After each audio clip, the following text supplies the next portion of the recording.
우리 이제 하나님 말씀 같이 보겠습니다. 말라기 3장 7절부터 12절까지 말씀입니다. 구약성경책 1330쪽입니다.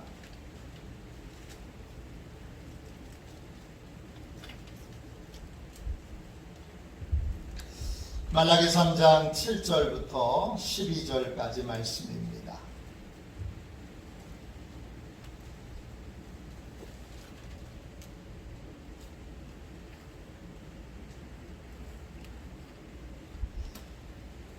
(3장) 7절부터 12절까지 한 목소리로 같이 이 말씀 읽도록 하겠습니다. 우리 귀한 주님의 말씀을 같이 읽도록 하겠습니다. 7절입니다. 만군의 여호와가 이르노라. 너희 조상들의 날로부터 너희가 나의 규례를 떠나 지키지 아니하였도다. 그런즉 내게로 돌아오라. 그리하면 나도 너희에게로 돌아가리라 하였더니 너희가 이르기를 우리가 어떻게 하여야 돌아가리까 하는도다.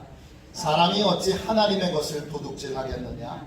그러나 너희는 나의 것을 도둑질하고도 말하기를 우리가 어떻게 주의 것을 도둑질하였나이까 하는도다. 이는 곧 11조와 공헌물이라. 너희 곧 온 나라가 나의 것을 도둑질하였으므로 너희가 저주를 받았느니라. 만군의 여호와가 이르노라. 너희의 온전한 11조를 창고에 들여 나의 집에 양식이 있게 하고 그것으로 나를 시험하여 내가 하늘문을 열고 너희에게 복을 쌓을 곳이 없도록 붙지 아니하나 보라. 만군의 여호와가 이르노라. 내가 너희를 위하여 메뚜기를 금하여 너희 토지 소산을 먹어 없애지 못하게 하며 너희 밭에 포도나무 열매가 기한전에 떨어지지 않게 하리니 너희 땅이 아름다워짐으로 모든 이방인들이 너희를 복되다 하리라. 만군의 여호와의 말이니라. 아멘. 할렐루야. 이제 다 편안하게 저를 보십시오. 우리 2층에서 예배 드리시는 분들, 또 3층에서 예배 드리시는 분들 다 사랑하고 축복합니다. 무더운 여름이지만 늘 하나님의 은혜로 승리하시기를 축원합니다. 축복의 씨앗, 축복의 씨앗, 이런 제목으로 같이 함께 말씀을 나누겠습니다. 11조에 대해서 같이 함께 말씀을 나누고 있습니다. 오늘은 세 번째 시간입니다. 11조는 뭡니까? 11조란 하나님께서 나의 주인이시고 나의 공급자이시란 믿음으로 내 수입의 10%를 하나님께 드리는 것입니다. 11조란 다른 헌금으로 대체될 수 없습니다. 다른 헌금을 많이 하니까 11조는 안 드려도 돼. 아닙니다. 11조는 모든 헌금의 가장 기초입니다. 어떤 다른 헌금으로도 11조는 대신될 수 없습니다. 11조란 하나님께서 특별한 목적을 위해 드리게 하신 헌금입니다. 그러므로 그 목적에 맞게 11조는 쓰여져야 합니다. 그럼 왜 11조를 드려야 합니까? 첫째, 하나님께서 하나님의 백성이 마땅히 지켜야 할 하나님의 규례로 11조를 하나님이 정해 놓으셨기 때문입니다. 중력의 법칙은 어떤 물건이든지 떨어뜨리면 땅에 떨어지게 되어 있습니다. 모든 사람에게, 모든 물건에게 예외 없이 적용되는 법칙입니다. 11조는 축복의 규례입니다. 풍성한 하나님의 복을 받으려면 예외 없이 11조를 드려야 합니다. 왜 11조를 드려야 합니까? 둘째, 11조는 하나님께서 거룩하게 구별하신 선물이기 때문입니다. 11조는 하나님의 것으로 하나님이 구별해 놓으셨습니다. 그래서 11조를 내 마음대로 쓰는 건 하나님께 드려야 되는 걸 나한테 바치는 겁니다. 그러면 하늘문이 닫힙니다. 그리고 우리는 패배와 무기력과 무능력에 빠지게 됩니다. 그러므로 하나님의 것을 하나님께 온전히 드려야 합니다. 왜 11조를 드려야 합니까? 오늘 세 번째 같이 나눌 내용입니다. 왜 11조를 드려야 합니까? 11조는 축복의 씨앗이기 때문입니다. 오늘 말씀 8절을 보세요. 말라기 3장 8절입니다. 사람이 어찌 하나님의 것을 도둑질하겠느냐? 그러나 너희는 나의 것을 도둑질하고도 말하기를 우리가 어떻게 주의 것을 도둑질하였나이까 하는도다. 이는 곧 11조와 봉헌물이라. 하나님께서 11조를 하나님의 것으로 정해 놓으셨습니다. 그런 다음에 11조 드리지 않는 사람을 이렇게 말씀하십니다. 나의 것을 도둑질했다. 여러분, 이 말씀이 이해가 되십니까? 하나님의 인격과 성품에 비춰볼 때 저는 이 말씀이 이해가 되질 않습니다. 너무 심한 표현 아닙니까? 11조 드리지 않았다고 해서 11조 좀 내가 좀 썼다고 해서 이렇게까지 심한 표현을 사용해야 하겠습니까? 우리가 믿는 하나님은 어떤 분이십니까? 우리가 믿는 하나님은 우리를 위해 하나밖에 없는 아들을 아끼지 않고 내어주신 분입니다. 로마서 8장 32절입니다.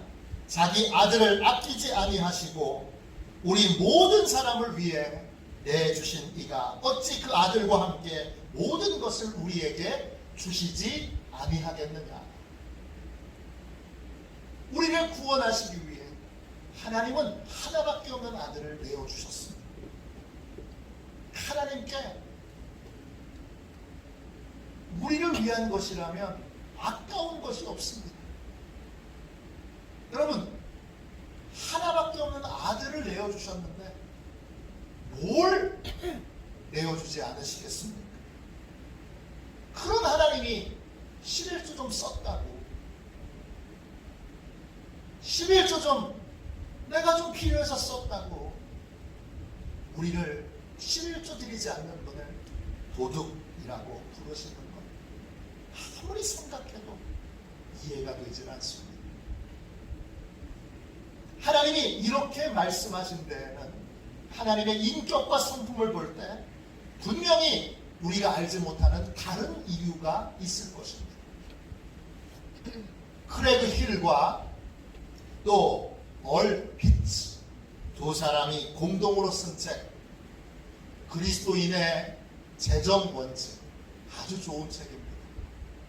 혹시 11조와 관련된 책에 대해서 공부하기를 원하시는 분은 이 책을 공부하십시오. 아주 훌륭한 책입니다. 이 책에 보면 이 부분에 대하여, 도둑질이라고 하는 부분에 대하여 독특한 해석이 나옵니다. 헌물로 하나님의 것을 도둑질하는 것은 하나님이 우리 계좌에 예금된 것을 배가하실 수 있는 기회를 도둑질하는 것이다. 이렇게 해석해놨습니다. 하나님이 도둑질이라고 표현하신 건 11조 자체에 대한 도둑질이 아니라 하나님이 우리를 축복해 주실 수 있는 기회를 도둑질한 것입니다. 11조를 드리지 않으므로 하나님이 하늘 문을 여셔서 축복하실 수 있는 기회를 도둑질한 것입니다. 11조를 드리지 않으므로 하나님께서 메뚜기 떼에서 농작물을 보호하실 수 있는 기회를 도둑질한 것입니다. 11조를 드리지 않으므로 열매가 기한 내에 떨어지지 않도록 지켜주실 수 있는 기회를 도둑질한 것입니다. 11조를 드리지 않으므로 하나님께서 우리의 땅을 아름답게 하실 수 있는 기회를 도둑질한 것입니다.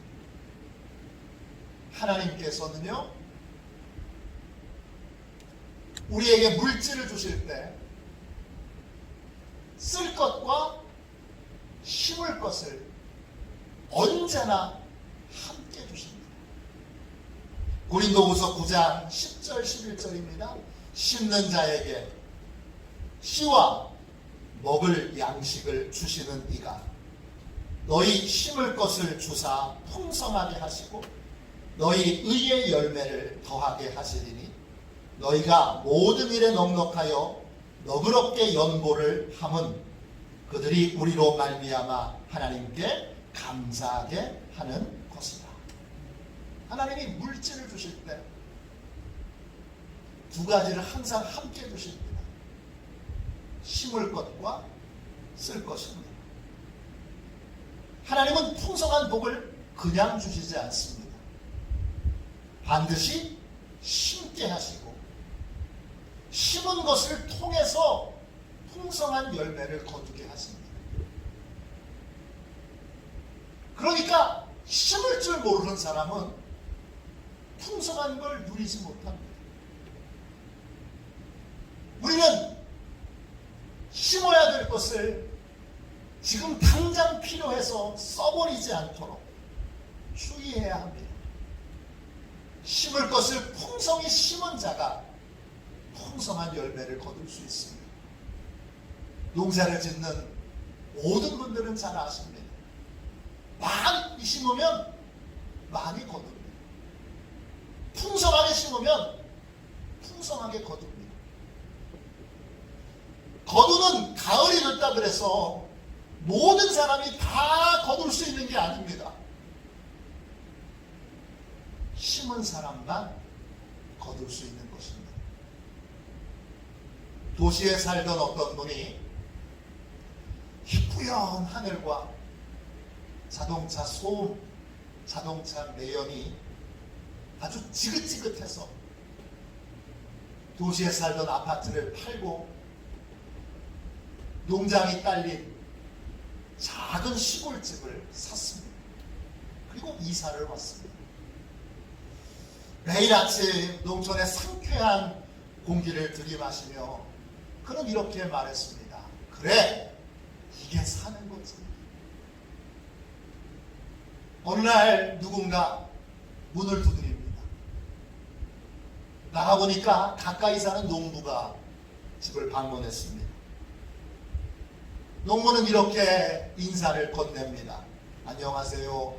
이사 오셨다는 소식 듣고 인사차 들렸습니다. 그리고는 농부는 쿵 소리를 내며 어깨에 메고 있었던 낡은 부대자루 하나를 내려놓습니다. 그리고는 머리를 긁으며 말합니다. 아유, 뭐 마땅히 드릴 것도 없고 해서. 이 말을 남기고 농부는 집으로 돌아갑니다. 도시에서 오신 분은 농부가 뭘 줬나 그리고 부대자루를 열어봅니다. 근데 그 속에는 깡 많은 옥수수, 너무 말라서 먹을 수 없는 옥수수와 밀이 들어있었습니다. 별 이상한 선물을 다 주네. 도시에서 오신 분은 농부가 준 거를 창고 구석에 던져버리고 달걀에 사료로 주게 됩니다. 시간이 지나서 가을이 되었습니다. 도시에서 오신 분이 이웃에 사는 농부의 집에 놀러 갔습니다. 농부의 밭에는 밀이 자라서 황금빛을 내면서 바람에 따라 이리저리 흔들리고 있었습니다. 또 그 옆에는 어른 키보다 더 크게 자란 옥수수 줄기에 활뚝만한 옥수수가 주렁주렁 매달려 있었습니다. 너무 아름다운 풍경이었습니다. 도시에서 오신 분은 농부에게 부러운 표정으로 이렇게 말했습니다. 이야, 진짜 좋네요. 너무 좋습니다. 저도 이런 농장을 가진다면 얼마나 좋을까요? 제 농장에는 지금 잡초밖에 없거든요. 이 말을 들은 농부가 이렇게 물었습니다. 아니, 잡초라니요? 제가 지난번 드렸던 그 그 씨앗은 다 어떻게 하고요? 씨앗이라고요? 그게 씨였습니까? 저는 사료인 줄 알고 당 모이로 주고 말았는데 농부가 어이없는 표정으로 이렇게 말했습니다. 그건 제가 농사지은 것 중에 가장 좋은 씨앗만 골라서 선물로 드린 겁니다. 도시에서 이사 오셨다고 해서 잘 심으라고 드린 겁니다. 도시에서 오신 분은 크게 당황합니다. 그 모습을 보고 농부가 이렇게 말했습니다. 선생님, 풍성한 열매를 거두려면 한 가지 사실을 잊지 마셔야 합니다. 거두기 위해서는 반드시 심어야 합니다. 저는 어렸을 때 외가댁에 자주 놀러 갔습니다. 제 외가댁은 춘천입니다. 겨울방학 때 외가댁에 놀러 가면 처마 끝에 옥수수가 3개, 4개가 이렇게 매달려 있습니다. 아주 바싹 마른 옥수수입니다. 한 번은 할머니한테 할머니 옥수수 좀 쪄주세요. 그렇게 말했어요. 그랬더니 할머니가 옥수수가 없답니다. 치사하게 저 매달려 있는 거 있는데 없답니다. 그래서 제가 처마 밑에 있는 저 옥수수 있잖아요. 그렇게 말했습니다. 그랬더니 할머니가 이렇게 대답하셨습니다. 그건 옥수수가 아니라 내년에 심을 씨앗이란다. 그건 옥수수가 아니라 내년에 심을 씨앗이란다. 아무리 배고프고 힘들어도 농부는 씨앗을 먹어 치우지 않습니다. 그러면 모든 소망이 다 사라지게 되기 때문입니다. 물질에 있어서 풍족한 사람이 어디 있습니까?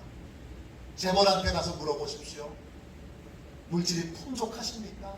아니요, 너무 모자랍니다. 그렇게 대답할 거예요.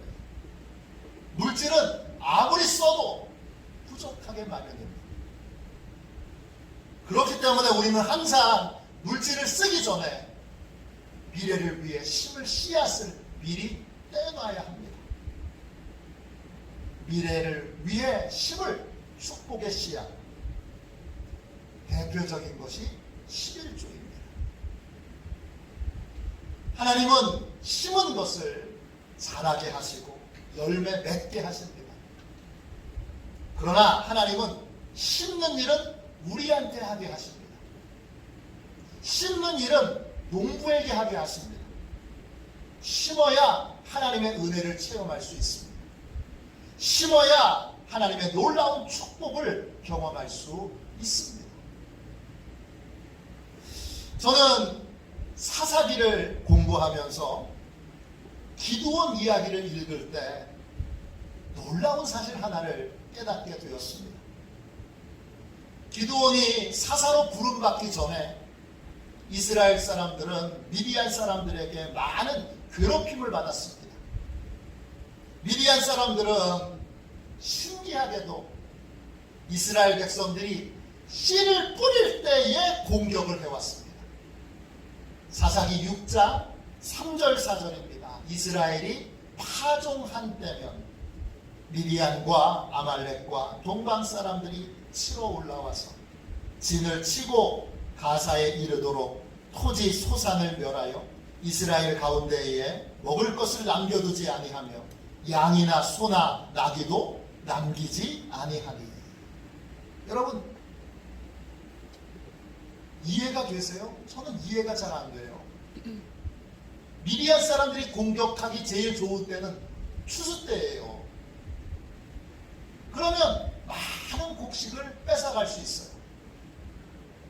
그런데 미디안 사람들은 이스라엘 사람들이 씨를 뿌릴 때, 씨를 심으려고 할 때 심을 씨앗이 없도록 모두 다 가져가 버립니다.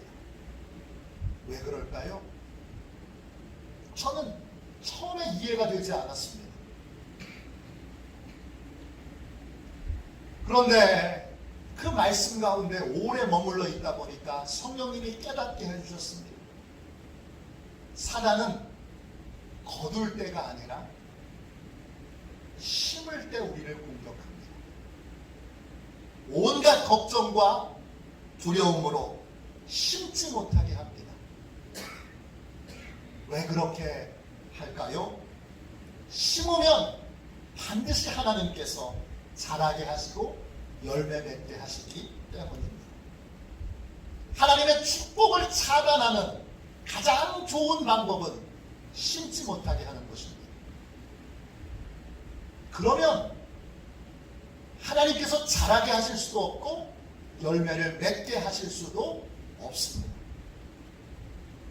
그러므로 우리는 아무리 힘들고 어려워도 씨앗을 먹어치우지 말아야 합니다. 반드시 축복의 씨앗을 하나님이 정하신 방법에 따라 심어야 합니다. 그래야 놀라운 열매를 거둘 수 있습니다. 열왕기상 17장에 보면 사르밧 과부의 이야기가 나옵니다. 이스라엘 땅에 가뭄이 들었습니다. 하나님께서 엘리야 선지자에게 이렇게 명령을 내리십니다. 열왕기상 17장 9절입니다. 너는 일어나 시돈에 속한 사르밧으로 가서 거기 머물라. 내가 그곳 과부에게 명령하여 내게 음식을 주게 하였느니라. 하나님의 명령이 이해가 되십니까? 가뭄의 때 먹을 것이 없는 그때에 먹을 걸 공급받으려면 부자한테 가야죠. 그런데 하나님은 엘리야 선지자에게 아무것도 없는 가난한 과부를 찾아가라고 하세요. 엘리야가 하나님의 명령에 따라서 사르밧 과부를 찾아갑니다. 그리고 사르밧 과부에게 이렇게 부탁합니다. 열왕기상 17장 11절입니다. 청하건대 내 손에 떡 한 조각을 내게로 가져오라. 떡 한 조각도 없으니까 내 손에 떡 한 조각을 내게로 가져오라. 이 말을 들은 사르밧 과부가 자기의 형편과 처지와 상황을 이렇게 고백합니다. 12절입니다. 당신의 하나님 여호와께서 살아계심을 두고 맹세하노니 나는 떡이 없고 다만 통에 가루 한 움큼과 병에 기름 조금뿐이라. 내가 나뭇가지 둘을 주워다가 나와 내 아들을 위하여 음식을 만들어 먹고 그 후에는 죽으리라. 사르밧 과부의 재정 상태가 어떻습니까? 이제 밀가루 한 움큼, 기름도 바닥에 겨우 깔려있는. 그래서 이 가뭄으로 사르밧 과부는 너무 절망적이라 마지막으로 아들과 함께 그걸로 떡을 만들어서 먹고 함께 죽을 생각입니다. 이 말을 들은 엘리야가 이렇게 말합니다. 13절 14절입니다. 엘리야가 그에게 이르되 두려워하지 말고 가서 네 말대로 하려니와 먼저 그것으로 나를 위하여 작은 떡 한 개를 만들어 내게로 가져오고 그 후에 너와 네 아들을 위하여 만들라. 이스라엘의 하나님 여호와의 말씀이 나 여호와가 비를 지면에 내리는 날까지 그 통에 가루가 떨어지지 아니하고 그 병에 기름이 없어지지 아니하리라 하셨느니라. 왜? 많고 많은 사람 중에 그렇게 재정적으로 절망적인 상황에 놓여 있는 사렙다 과부에게 하나님이 엘리야를 보내셨을까요? 그리고 먼저 나한테 떡 한 조각 만들어서 가져오게 명령하셨을까요? 벼룩도 낯짝이 있지. 어떻게 그 과부의 떡을 엘리야가 달라고 얘기할 수가 있습니까? 엘리야 선지자는 왜 이렇게 부탁한 거죠? 도움이 너무나 절실하게 필요했던 과부, 그 과부에게 너희들 먹기 전에 나부터 대접해라. 왜 그랬을까요? 이유는 분명합니다. 과부도 풍성한 하나님의 은혜를 경험하려면 먼저 심어야 하기 때문입니다. 아무리 어려운 처지에 놓인 과부라도 심어야 합니다. 그래야 풍성한 하나님의 은혜를 받을 수 있습니다. 사렙과 과부는 어떻게 했을까요? 선지자의 말씀을 따라 심습니다. 한 번 심은 게 아니에요. 가뭄이 끝날 때까지 계속 엘리야 선지자에게 식사를 대접합니다. 계속 심습니다. 그러니까 어떻게 됩니까? 하나님이 사렙과 과부의 밀가루통에 밀가루가 떨어지지 않게 하시고 기름통에 기름이 떨어지지 않게 하십니다. 써도 밀가루가 계속 생깁니다. 기름을 써도 기름이 계속 생깁니다. 가뭄이 끝날 때까지.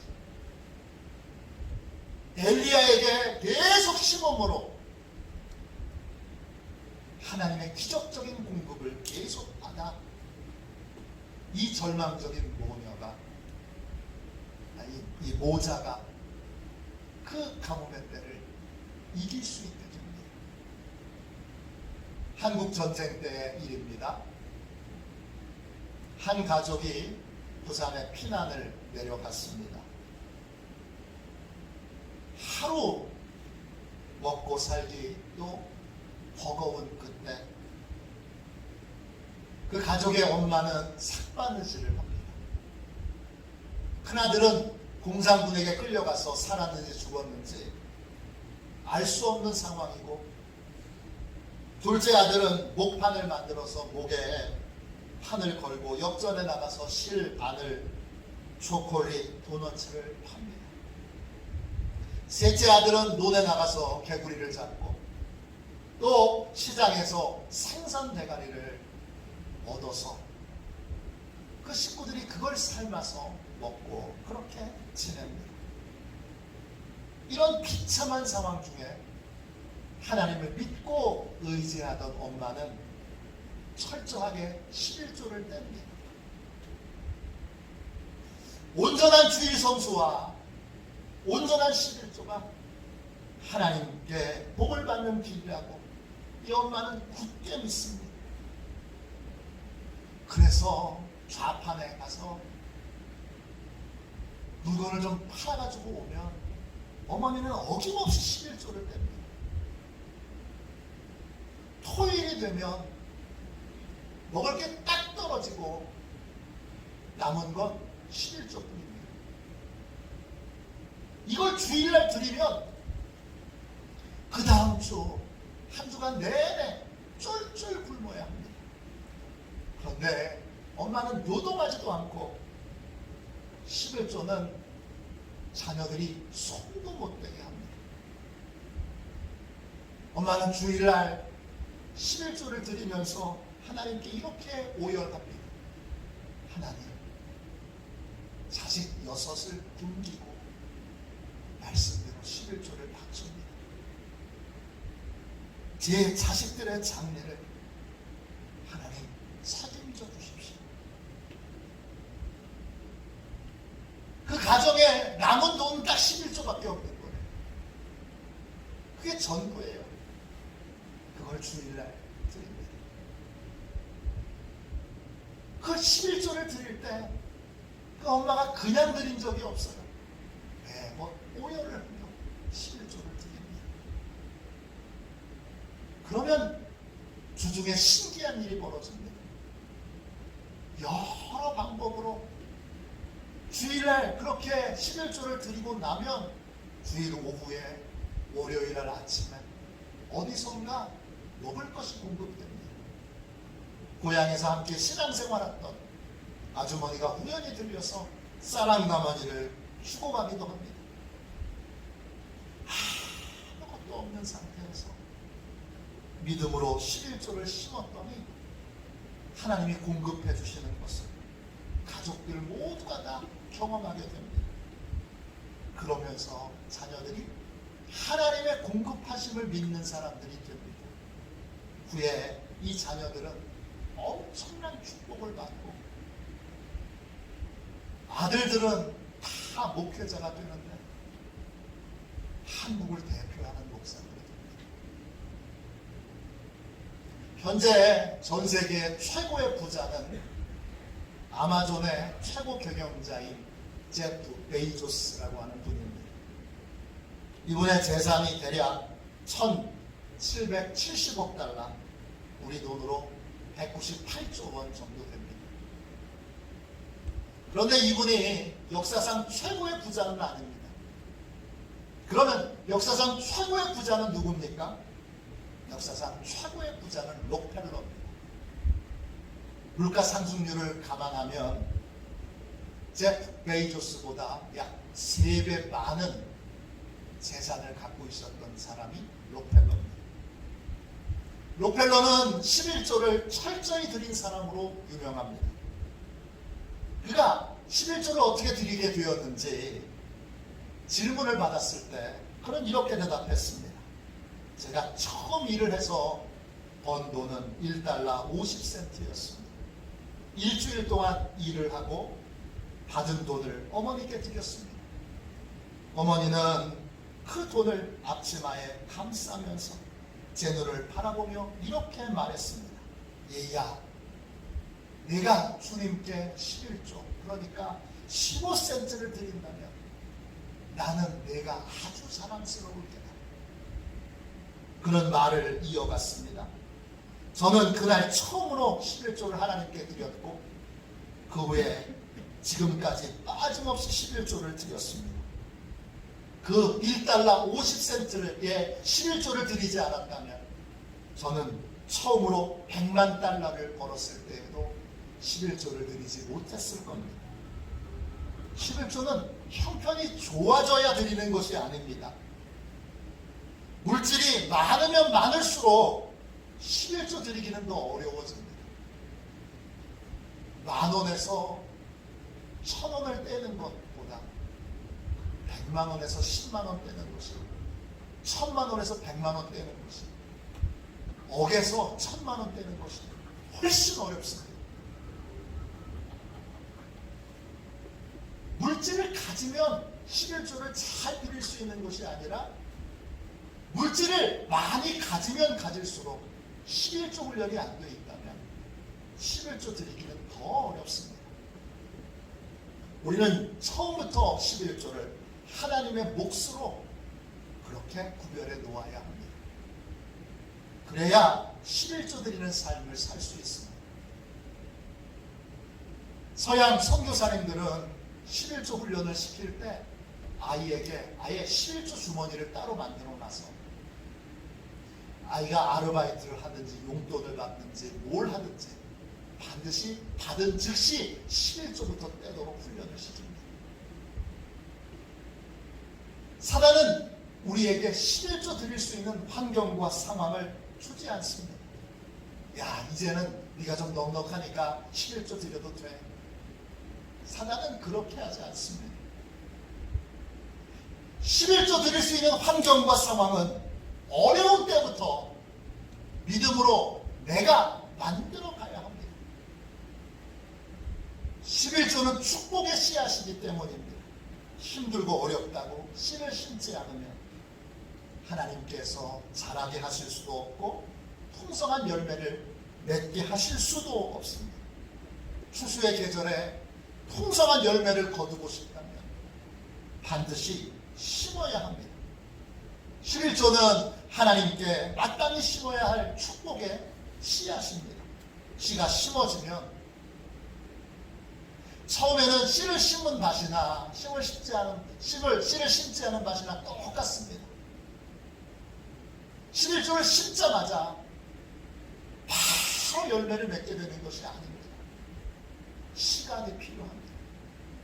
그 시간을 견뎌내면 하나님이 보이지 않는 곳에서 자라게 하시고 풍성한 열매를 맺게 하셔서 우리에게 돌려주십니다. 누가복음 6장 38절 주라 그리하면 너희에게 줄 것이니 곧 후이 되어 누르고 흔들어 넘치도록 하여 너희에게 안겨주리라. 하나님께 심어야 합니다. 그러면 하나님이 후이 되어 누르고 흔들어 넘치도록 채워서 갚아주십니다. 하나님께 심어야 될 대표적인 축복의 씨앗이 바로 11조입니다. 하나님은 분명히 심을 것과 또 쓸 것을 함께 주십니다. 심어야 할 것을 써버리지 않도록 조심해야 합니다. 11조를 드리지 않으므로 우리를 축복하실 하나님의 기회를, 축복의 기회를 도둑질하지 말아야 합니다. 하나님은 우리를 풍성하게 축복하시기를 원하십니다. 그래서 11조를 드리도록 명령하셨습니다. 11조는 반드시 심어야 될 하나님의 축복의 씨앗이기 때문입니다. 심어야 하는 이 전쟁에서 심어야 하는데 심지 못하도록 방해하는 이 전쟁에서 승리할 수 있도록, 심느냐 심지 못하느냐 이 영적 싸움에서 승리할 수 있도록 오늘 하나님 앞에 다시 한번 11조를 결단하는 저와 여러분이 되시기를 주님의 이름으로 축원합니다. 우리 찬송가 496장 1절만 우리 두 번 찬양하고, 심느냐 심지 못하느냐의 이 영적 싸움에서 승리할 수 있도록, 승리하여 하나님의 뜻대로 축복의 씨앗을 잘 심을 수 있도록 우리 함께 통성으로 기도하겠습니다. 496장 1절만 두 번 찬양하겠습니다.